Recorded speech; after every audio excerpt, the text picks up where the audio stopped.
ॐ सहना भवतु सहनौ भुनक्तु सह वीर्यं करवावहै तेजस्विनावधीतमस्तु मा विद्विषावहै। ॐ शान्ति शान्ति शान्ति। संश्रुतेन गमे महि मां श्रुतेन विराधिषि। हम श्रुति के अनुसार अपने जीवन को चलावें। जो सुना हुआ है, समझा हुआ है, उससे विपरीत अपना जीवन ना होवे, इस विचार को आत्मसात करते हुए आज का पाठ आरंभ करते हैं। विशुद्ध मनुस्मृति हम पढ़ रहे हैं। प्रथम अध्याय चल रहा है और प्रसंग चल रहा है काल गणना का। कल की कक्षा में हमने दिन रात्रि, क्षण प्रहर, मुहूर्त, दक्षिणायन, उत्तरायण इसके संबंध में पढ़ा। अब आज की कक्षा में युगों के विषय में समझेंगे। सतयुग, त्रेता, द्वापर और कलयुग। यह विषय अत्यंत महत्वपूर्ण है और चिंता का विषय इसलिए है, मनुस्मृति सदा से सनातनियों का संविधान रहा। सभी भारतीयों के पास भारतीयों के अतिरिक्त जो भारतीय सभ्यता से सुपरिचित रहे, भारत में आए, भारत के साथ जिन्होंने व्यापार किया और भारत में आकर के शिक्षा ग्रहण की, फिर अपने अपने देशों में जाकर के भारत में प्राप्त शिक्षा से अपने देशों का विस्तार किया। उन देशों में कुछ संविधान बने, वो संविधान भी मनुस्मृति के आधार पर थे। लेकिन सबने इस बात को क्यों झुठला दिया कि भारत और भारत की संस्कृति इतनी पुरानी कैसे? भारत ही नहीं, समूचे विश्व में बस यही बताया गया, आदम युग है, मनुष्यों के पूर्वज बंदर रहे, क्रमिक विकास हुआ और मनुष्य जाति इस धरती पर अधिकतम 7-8 हजार वर्ष पुरानी ही है। साहित्यों की जब चर्चा होती है तो कह देते हैं इस दुनिया का सबसे प्राचीनतम जो साहित्य है वो संस्कृत में है और वह भारतीयों का है और उनकी प्रथम पुस्तक ऋग्वेद है और उसका कालखंड 7000 वर्ष पुराना है। जब महाभारत की बात आती है तो महाभारत के विषय में कहते हैं कि ये लगभग 2-3 हजार वर्ष पुरानी कहानी है। रामायण की बातें होती हैं तो कहते हैं ये कुछ 4-5 हजार वर्ष पुरानी बातें हैं। सतयुग की राजा हरिश्चंद्र की बातें होती हैं तो कहते हैं वो 6-1 हजार वर्ष पुरानी बातें हैं। आश्चर्य इसलिए कहा, पूरी दुनिया ने इस बात का ढिंढोरा पीटा और भारतीय जिनके पास मनुस्मृति थी उन्होंने भी इस बात को स्वीकार कर लिया, जबकि काल गणना स्पष्ट अक्षरों में लिखी हुई है कि कौन सा काल कितना है। मनुस्मृति को पढ़ करके पता चलता है कि 4,32,000 वर्ष का तो कलयुग ही है और जिसमें से अभी 5,000 वर्ष ही व्यतीत हुए हैं। और ये पूरी दुनिया न केवल अपने भारतीय इतिहासकार भी ऐसा मानने को कैसे राजी हो गए कि भारत की जो सनातन परंपरा है, संस्कृति है, वो केवल मात्र 5-7 हजार वर्ष पुरानी ही है, उससे पुरानी नहीं। तो ये अपने आप में बहुत गंभीर विषय है कि एक सत्य से, जो शाश्वत सत्य है, सनातन सत्य है काल गणना के संबंध में, उस सत्य से समूचे भारतवासियों को सर्वथा अपरिचित कराने का एक कुत्सित प्रयास चलता आया और विदेशियों ने भी उस पर चुप्पी साधी। खैर, आप यहां मनुस्मृति के प्रथम अध्याय के 69वें श्लोक को पढ़िए। श्लोक कह रहा है, इस श्लोक में सतयुग की गणना लिखी है। चत्वारि आहु सहस्राणि वर्षाणां तत्कृतं युगं तस् यावत्क्षति संध्यासश्च तथा विधि। कह रहे हैं, तत् चत्वारि सहस्राणि वर्षाणां कृतं युगम आहु।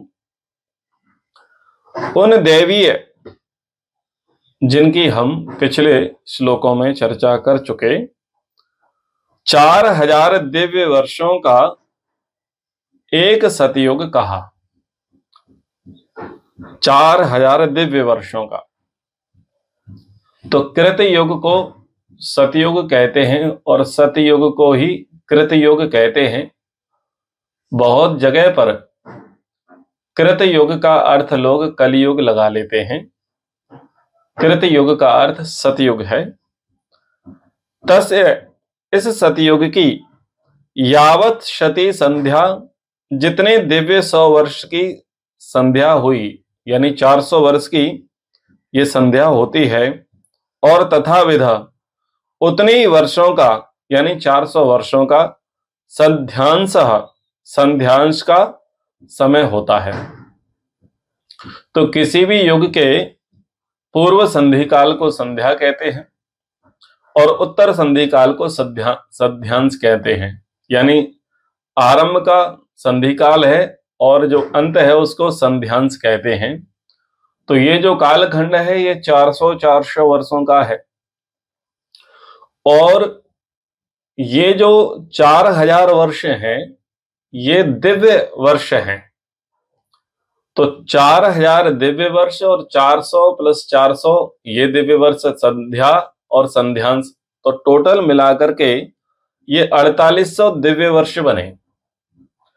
अब 4800 दिव्य वर्ष में हमें मानुष्य वर्षों का गुणा करना पड़ेगा। मानुष्य वर्षों का गुणा करेंगे तो क्या होगा, एग्जैक्ट जो टाइमिंग है, वो गणना है, जो कैलकुलेशन है, वो निकल करके आ जाएगी।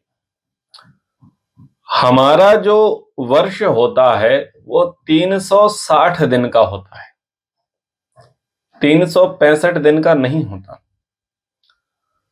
15 दिन पूर्णिमा और अमावस्या 30 दिन। अमावस्या पर जाकर के 30 दिन हमारे पूरे हो जाते हैं। एक महीने में 30 दिन हैं और टोटल महीने हैं 12।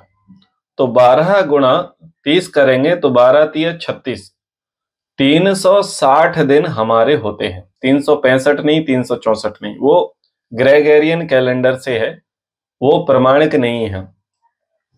क्योंकि ये ग्रेगोरियन कैलेंडर वाले तो 57 वर्षों तक 10 महीने का एक वर्ष मानते रहे, तो इनकी बात प्रमाणिक नहीं है। हमारा ज्योतिष ज्यादा प्रमाणिक है।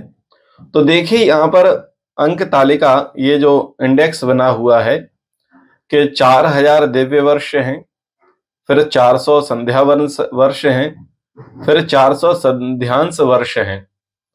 अब इस प्रकार से कुल कितने हुए, 4800 दिव्य वर्ष हो गए। अब इन 4800 दिव्य वर्षों में 360 का गुणा करेंगे। जब 360 का गुणा करेंगे तो कितने मानुष्य वर्ष निकल करके आएंगे, 17,28,000 वर्ष। इतने समय का, इतनी अवधि का सतयुग कहा जाएगा। अब दूसरे में देखिएगा, इतरेषु ससंध्येषु ससंध्यांशेषु च त्रिषु एकापायेन वर्तन्ते सहस्राणि शतानि च और इतरेषु त्रिषु शेष अन्य तीन त्रेता, द्वापर और कलयुग में ससंध्येषु ससंध्यांशेषु संध्या नामक कालों में तथा संध्यांश नामक कालों में सहस्राणि च शतानि एक अपायन क्रमशः एक एक हजार और एक एक सौ घटा देने से वर्तन्ते उनका अपना अपना काल परिमाण निकल आता है।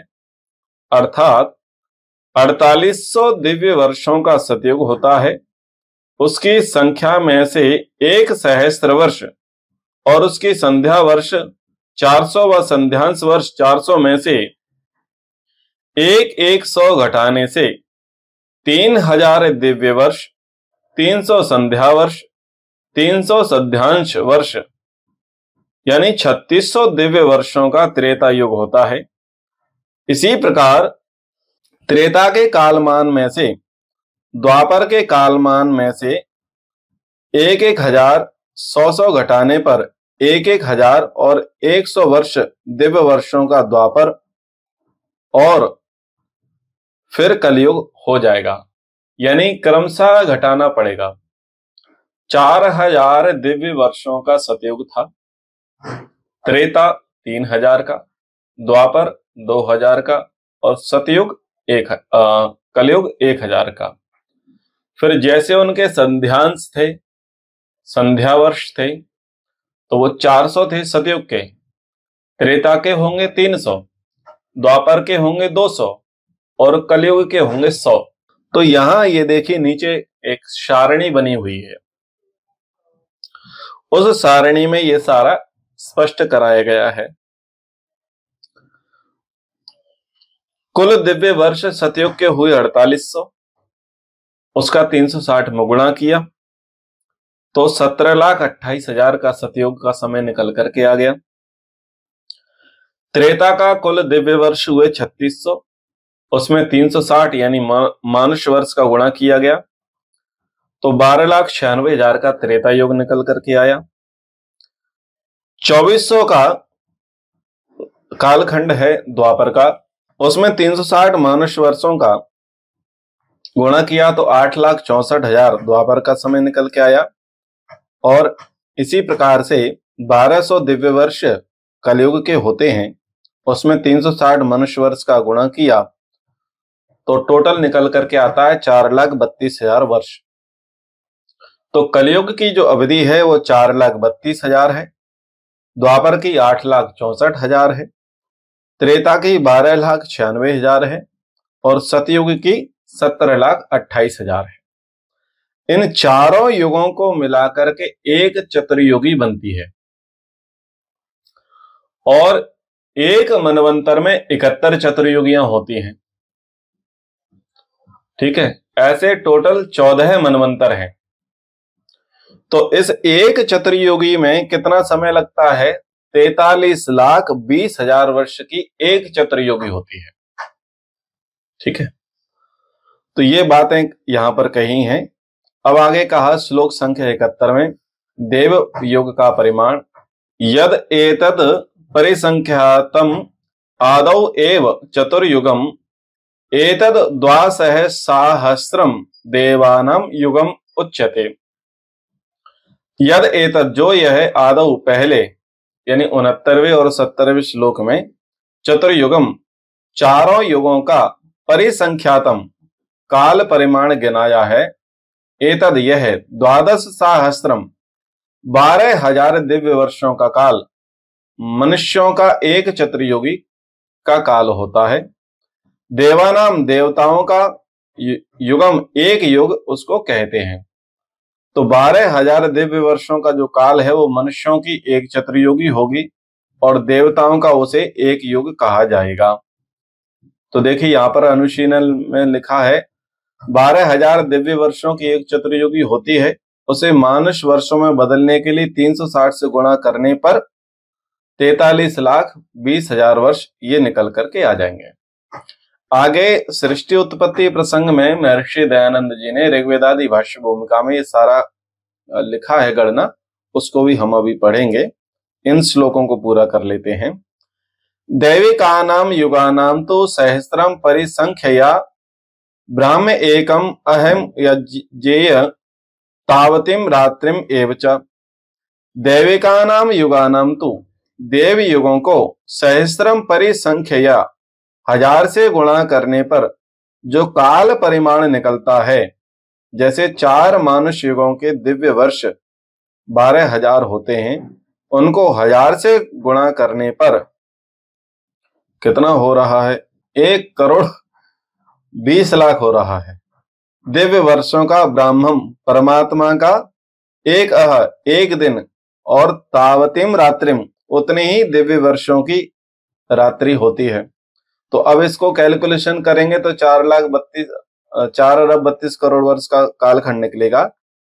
तो 12,000 गुणा 1,000 बराबर ये हो गया 1,20,00,000 दिव्य वर्षों का ब्रह्म का एक दिन और रात्रि हुई, उसमें 360 का गुणा कर दिया तो 4,32 वर्ष निकल करके आ गए। तो इतने ही का जो है दिन है और इतने की ही रात्रि है। टोटल दिन रात्रि का काल निकल के आएगा 8,64 वर्षों का। ठीक है। तद्वै युग सहस्रांतम ब्राह्मम पुण्यम अहर विदुः रात्रिम च तावतीम एव ते अहोरात्र विदो जनः। जो लोग तत्युग सहस्रांतम ब्राह्म्यम पुण्यम अह उस 1,000 दिव्य युगों के परमात्मा के पवित्र दिन को च और तावतीम एव रात्रिम उतने ही युगों की परमात्मा की रात्रि को विदुः समझते हैं, ते वही वे ही अहोरात्रविद जनः वास्तव में दिन रात सृष्टि उत्पत्ति और प्रलय काल के विज्ञान के वेदता लोग होते हैं। जो वास्तविक तो वही होते हैं जो ईश्वर के दिन रात्रि को जानता है, स्वयं के दिन रात्रि को जानने वाला क्या ही जानता है। तो देखो यहाँ पर महर्षि दयानंद सरस्वती जी ने प्रश्नोत्तर शैली में इस पूरे प्रसंग को यहाँ पर लिखा हुआ है। उसका अनुशीलन में डॉक्टर सुरेंद्र कुमार जी ने उसको यथातथ्य यहाँ पर छोड़ा हुआ है।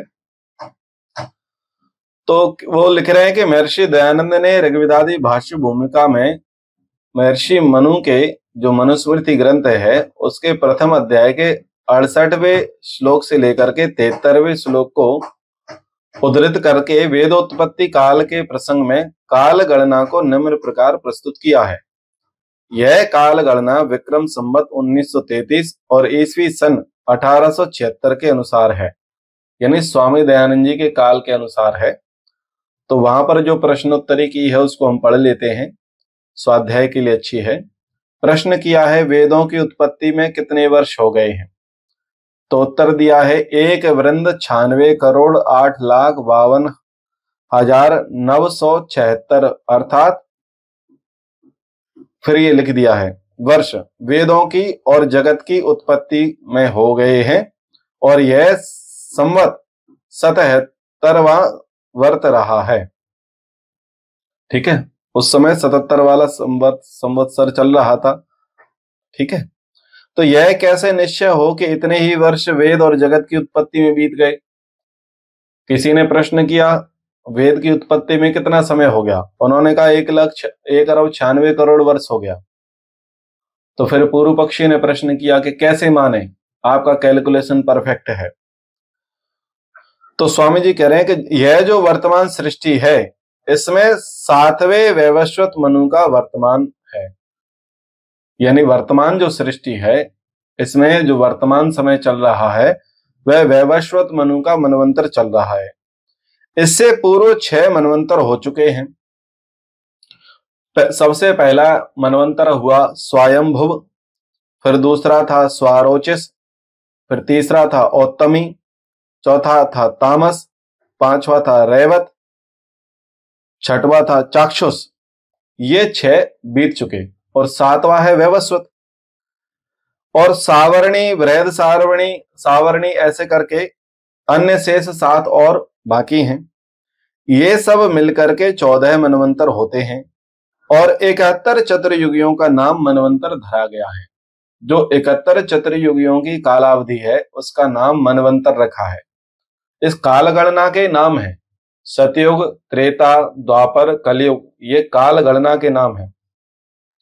सतयुग का मतलब ये नहीं है कि उसमें सदा पुण्य होते हों, और कलयुग का यह अर्थ नहीं है कि यहां सदा पाप होते हों। यह केवल काल गणना अवधि का नाम है। तो और 71 चतुर्युगों का नाम मनवंतर धरा गया। सो उसकी गणना इस प्रकार से है 17,28,000 वर्षों का नाम सतयुग रखा, 12,96,000 वर्षों का नाम त्रेता रखा, 8,64,000 वर्षों का नाम द्वापर रखा, 4,32,000 वर्षों का नाम कलयुग रखा। तथा आर्यों ने एक क्षण और निमेष से लेके 1 वर्ष पर्यंत भी काल की सूक्ष्म और स्थूल संज्ञा बांधी।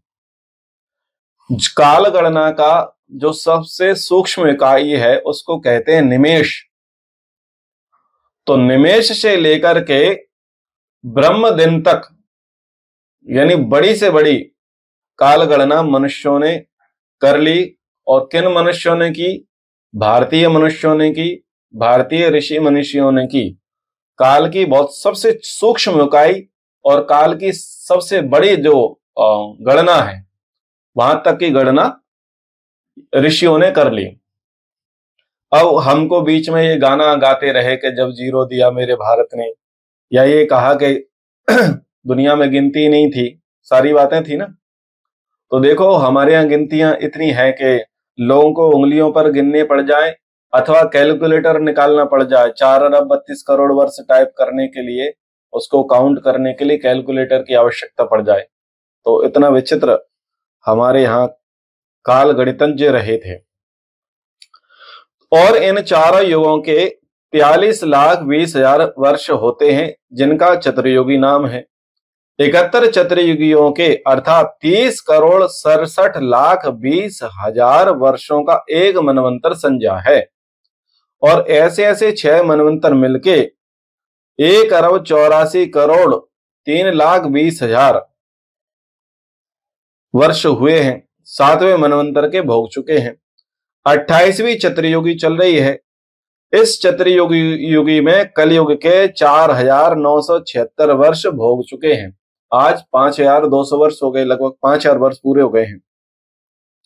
तो इस प्रकार से जानना चाहिए कि 12,05,32,976 वर्ष तो वैवस्वत मनु के भोग हो चुके हैं और 18,61,87,024 वर्ष भोगने के बाकी रहे हैं।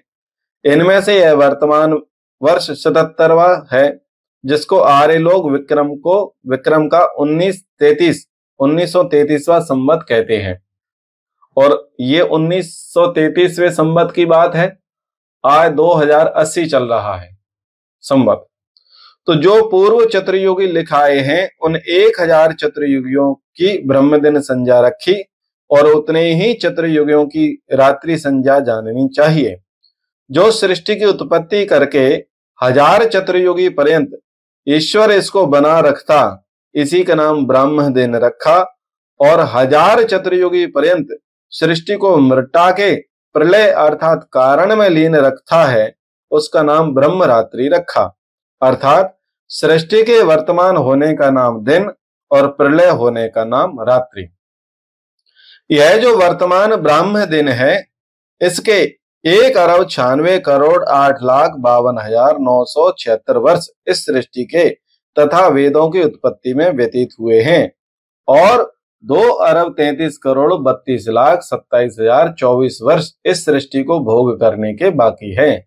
इनमें से अंत का यह 24वां वर्ष भोग रहे हैं।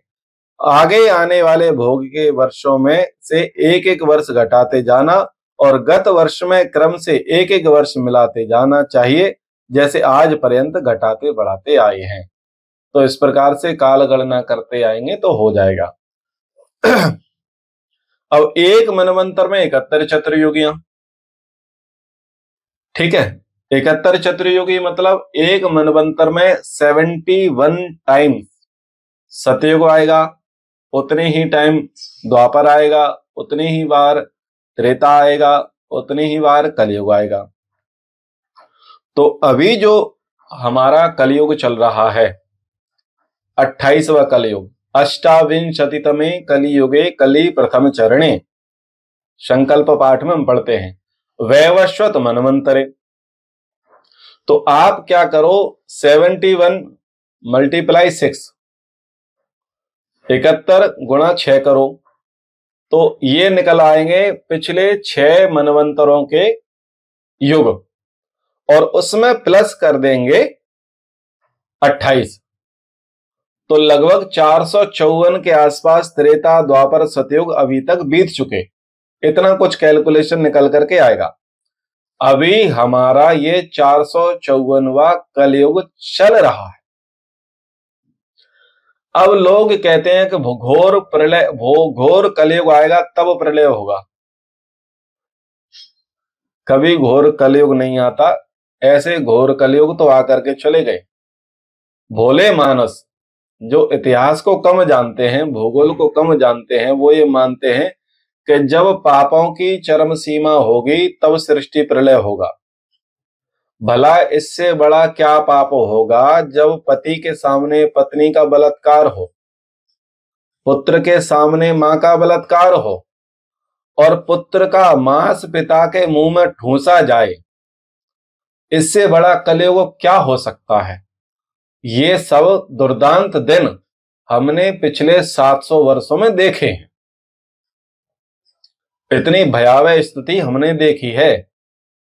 और तो और जैसे मकान बनाते हैं तो ऐसे शवों को चिन्ह दिया गया था मकान की तरह। जैसे ईंटें बनाते हैं, गजिया बोलते हैं गुजराती में, पत्थर बोलते हैं, तो स्टेप बाय स्टेप स्लैब बनाते चले जाते हैं। ऐसे तो लोगों को चिन्ह दिया जाता था और फिर उसमें भीतर जाकर के रहते थे। ऐसे दुर्दांत दिन थे। स्त्रियों के स्तन काटे दिए जाते थे, नंगा उन्हें घुमाया जाता था। जो ऊंची जाति के लोग थे उनसे शौच उठवाई जाती थी, ठीक है। जो क्रांतिकारी हुआ करते थे उन्हें मात्र 2 फुट के ही क्षेत्र में, 2 बाई 2 के ही क्षेत्र में उनको काल कोठरी में डाल दिया जाता था और फिर उन पर मूत्र किया जाता था। तो इतने दुर्दांत दिन देखे हैं, उसको घोर कलयुग नहीं कहेंगे तो क्या कहेंगे। तब कौन से भगवान आ गए और तब कौन सी सृष्टि प्रलय हो गई।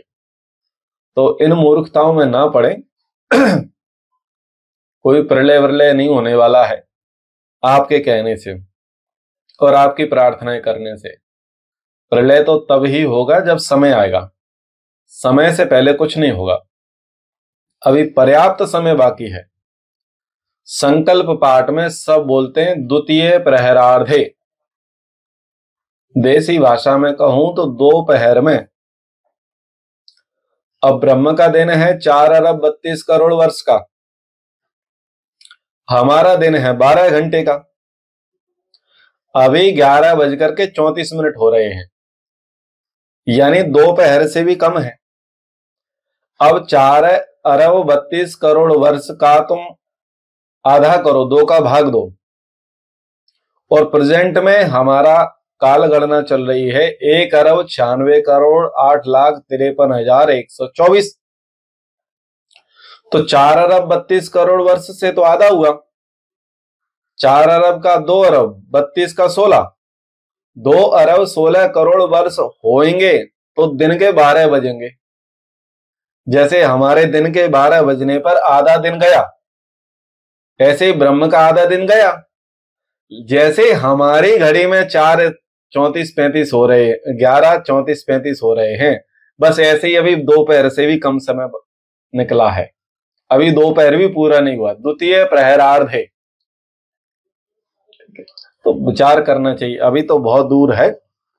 भगवान भरोसे नहीं बैठना चाहिए, पुरुषार्थ करना चाहिए। यदि भारत पर आपदा आई है, विपदा आई है, सनातन नैतिक मूल्यों का ह्रास हो रहा है, तो सरेंडर नहीं करना होता है, हथियार नहीं डालना होता है, संगठन बनाना होता है, एक सूत्र लेकर के चलना होता है, एक मंत्र लेकर के चलना होता है और लड़ना होता है और उसमें विजय श्री मिले इसलिए परमात्मा से प्रार्थना करनी होती है।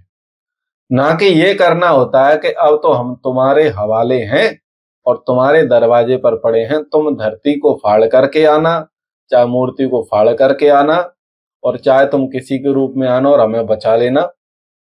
ये कभी नहीं हो सकता और ना हुआ। इसलिए इस बहकावे में, इस मूर्खता में, इस भ्रम में ना रहें।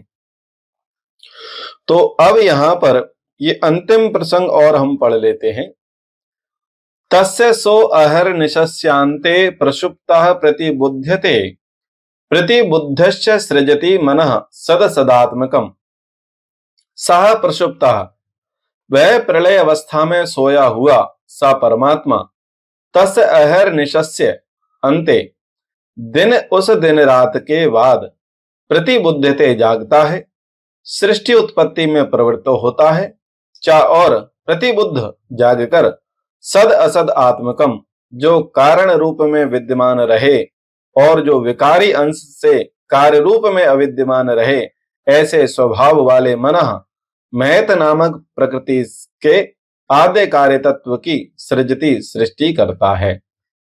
तो ये वही प्रसंग है जो पिछले प्रसंग में बताया गया था कि ईश्वर का दिन क्या है, ईश्वर की रात्रि क्या है, ईश्वर का सोना क्या है, ईश्वर का जागना क्या है। ईश्वर का जागना है प्रकृति से सृष्टि का निर्माण करना और ईश्वर का सोना है सृष्टि का प्रलय करके सृष्टि को मूल कारण प्रकृति में मिला देना। उसी प्रसंग को यहाँ पर ये उपसंहार के रूप में यहाँ पर महर्षि मनु जी ने कहा है। अब आगे पंच महाभूतों की उत्पत्ति के प्रसंग को कहेंगे जो छूट गया था, क्योंकि पहले सूक्ष्म भूतों की चर्चाएं थी, अहंकार आदि की चर्चाएं थी और ये बताया गया था किसमें कितने अंश हैं, अग्नि में कितने अंश हैं, वायु में कितने अंश हैं, गंध में कितने अंश हैं। तो अब गुणों के विषय में बताया जाएगा किसका क्या गुण है, वायु का क्या गुण है, अग्नि का क्या गुण है, रूप का क्या गुण है, पृथ्वी का क्या गुण है, उसके प्रमाण यहाँ पर दिए जाएंगे, वो आपके लिए काम होंगे। अब समय के अनुसार कक्षा को यहाँ पर विराम करते हैं। ओ